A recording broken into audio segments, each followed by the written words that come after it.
باریکیوں سے روشنی کی طرف آپ کا رہبر نور علم میڈیا لائک اور سبسکرائب کیجیے۔ آغاز ہوگا انشاءاللہ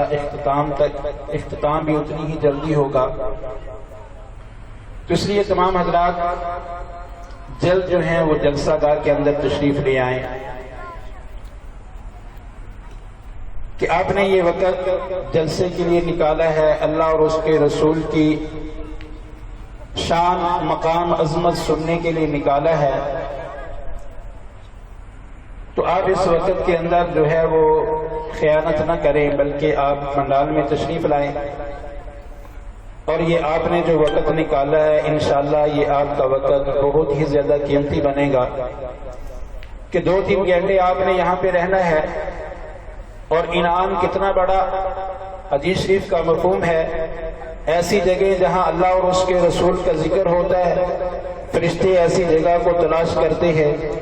جب ان کو جگہ مل جاتی ہے چاروں طرف سے گھیر لیتے ہیں،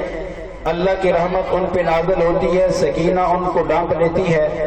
جب یہ مجلس ختم ہوتی ہے کہ فرشتہ اعلان کرتا ہے کہ اللہ نے تمہارے سارے گناہوں کو نیکیوں میں تبدیل کر دیا، جتنے آپ کے گناہ تھے ان کو معاف کر کے اتنی آپ کو نیکیاں دے دی، اور اب تم بخشے بخشائے اپنے گھروں کو چلے جاؤ۔ اور یہ فرشتے جب اللہ کے پاس جاتے ہیں، اللہ باوجود سب کچھ جاننے کے پوچھتے ہیں میرے فرشتوں کہاں سے آئے ہو؟ فرشتے کہتے ہیں یا اللہ فلاں گاؤں کے اندر فلاں جگہ پر تیرے کچھ نیک بندے بیٹھے تیرا ذکر اور تیرے محبوب کا ذکر کر رہے تھے۔ اللہ پوچھتے ہیں فرشتوں وہ ذکر کر کے مجھ سے کیا مانگ رہے تھے، کیا طلب کر رہے تھے؟ فرشتے کہتے ہیں اللہ وہ تجھ سے جنت کا سوال کر رہے تھے۔ اللہ رب العزت پوچھتے ہیں فرشتوں کیا انہوں نے جنت کو دیکھا ہے؟ فرشتے کہتے ہیں اللہ نہیں دیکھا، دیکھ لیتے تو اور زیادہ طلب کرتے۔ تو اللہ رب العزت فرماتے ہیں فرشتوں وہ کس چیز سے پناہ مانگ رہے تھے؟ فرشتے کہتے ہیں اللہ وہ جہنم سے پناہ مانگ رہے تھے۔ اللہ رب العزت فرشتوں سے کہتے ہیں کیا انہوں نے جہنم کو دیکھا؟ فرشتے کہتے ہیں اللہ جہنم کو نہیں دیکھا، دیکھ لیتے تو اور زیادہ جہنم سے ڈرتے اور زیادہ پناہ مانگتے۔ اللہ رب العزت فرماتے ہیں فرشتوں گواہ رہنا میں نے ان کو جنت عطا کر دی اور جہنم سے بچا لیا۔ فرشتے کہتے ہیں اللہ ایک بندہ اس کا مقصد محفل سننا نہیں تھا، محفل کے اندر شریک ہونا نہیں تھا، وہ کسی اور کام کے لیے آیا تھا، کسی ساتھی سے ملنا تھا، وہ بھی وہیں پہ بیٹھ گیا۔ اللہ رب العزت فرماتے ہیں فرشتوں یہ محفل اتنی بابرکت محفل ہے کہ میں نے اس کی برکت سے اسے بھی معاف کر دیا، اس کو بھی جنت عطا کر دی، جہنم سے اس کو بچا لیا۔ میرے بھائیوں یہ کتنی بڑی نعمت ہے، کتنا بڑا انعام ہے، تو اس لیے ساتھی کوشش کریں کہ جلد پنڈال کے اندر آئیں اور پھر آخر تک بیٹھنے کی نیت سے بیٹھیں کہ انشاءاللہ دعا تک ہم جو ہے وہ اسی پنڈال کے اندر جلسہ گاہ کے اندر رہیں گے، اسی محفل کے اندر رہیں گے انشاءاللہ۔ یہ 2-3 گھنٹے کا مسئلہ ہے اور انعام کتنا بڑا ہے، اللہ کی طرف سے کتنا بڑا انعام مل رہا ہے۔ تو میرے بھائیوں جلد جو ہے وہ جلسہ گاہ میں آئیں تاکہ باقاعدہ قرآن پاک کی تلاوت سے اس کا آغاز کیا جائے، اور پھر حضور صلی اللہ علیہ وسلم کی سیرت بیان کرنا سننا یہ کوئی معمولی بات نہیں، حضور صلی اللہ علیہ وسلم کی عظمت کو بیان کرنا، اور پھر ربیع الاول کے مہینے کے اندر، اس مہینے کے اندر حضور صلی اللہ علیہ وسلم کی سیرت دوسرے مہینوں سے زیادہ بیان کی جاتی ہے، حضور صلی اللہ علیہ وسلم کا ذکر خیر باقی مہینوں سے زیادہ کیا جاتا ہے، اور کرنا بھی چاہیے۔ قرآن پاک رمضان کے مہینے میں نازل ہوا، اور رمضان کے مہینے میں قرآن پاک کی تلاوت باقی مہینوں سے کہیں زیادہ کی جاتی ہے، اور کرنی بھی چاہیے۔ اسی طرح حضور صلی اللہ علیہ وسلم کی آمد، حضور صلی اللہ علیہ وسلم کی ولادت باسعادت ربیع الاول کے مہینے میں ہوئی ہے۔ اسی طرح باقی مہینوں میں بھی حضور کی تعریف، حضور کا ذکر خیر کرنا چاہیے، لیکن اس مہینے میں باقی مہینوں سے زیادہ کرنا چاہیے، اور الحمدللہ باقی مہینوں سے زیادہ ہوتا ہے۔ تو میرے بھائیو حضور صلی اللہ علیہ وسلم کا جو ذکر سننے کے لیے آئے ہیں، حضور صلی اللہ علیہ وسلم کی سیرت سننے کے لیے آئے ہیں، وہ پنڈال میں تشریف لائے، اور حضور صلی اللہ علیہ وسلم کی سیرت کو بیان کرنا کوئی معمولی بات نہیں۔ حضرت مولانا علامہ اشرف علی تھانوی